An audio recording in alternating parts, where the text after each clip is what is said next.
Hi, this is Joan of Arc. How to say you are beautiful in Ilonggo.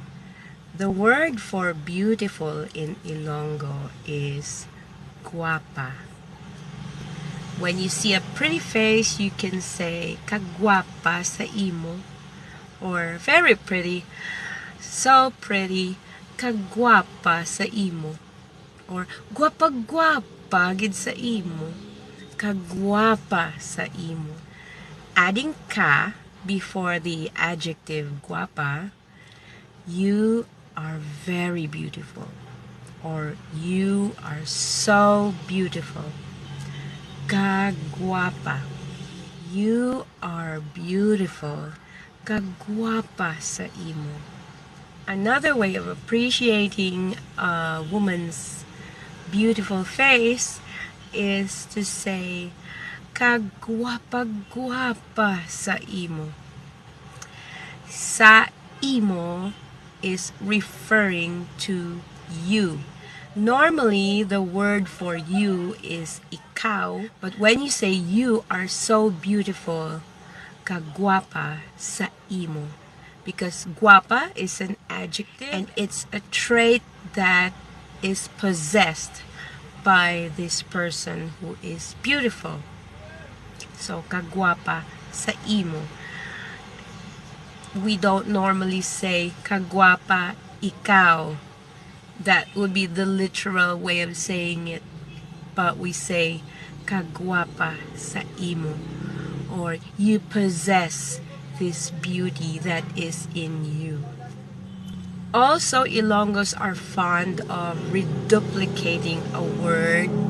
So when we say guapa guapa, double guapa or double beautiful, it also means very beautiful, so beautiful.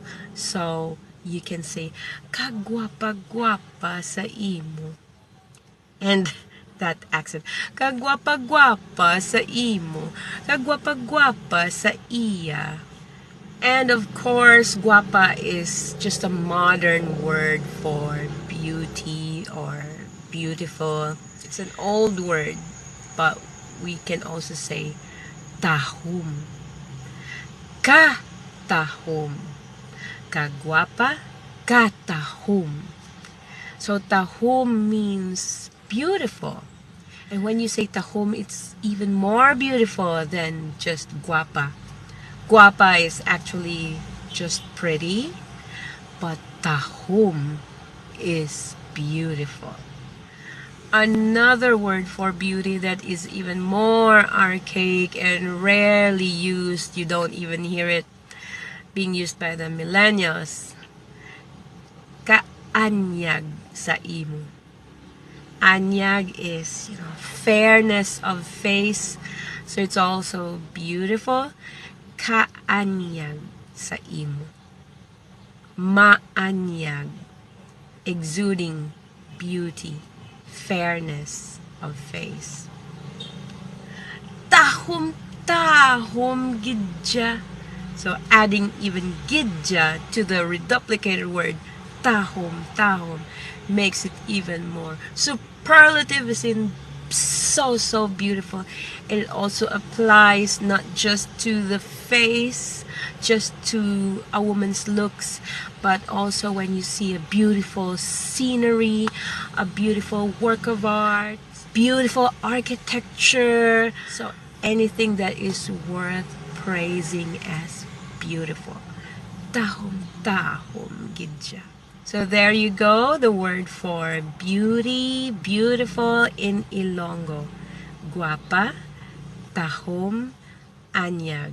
Of course, there are also other words that I may have mislooked, but these are some of the basics that you need to know in conversational Ilonggo or Hiligaynon. This is Joan of Arc, and see you again in our next video. For any requests, just comment down below, and don't forget to like, share, and subscribe. Bye-bye for now.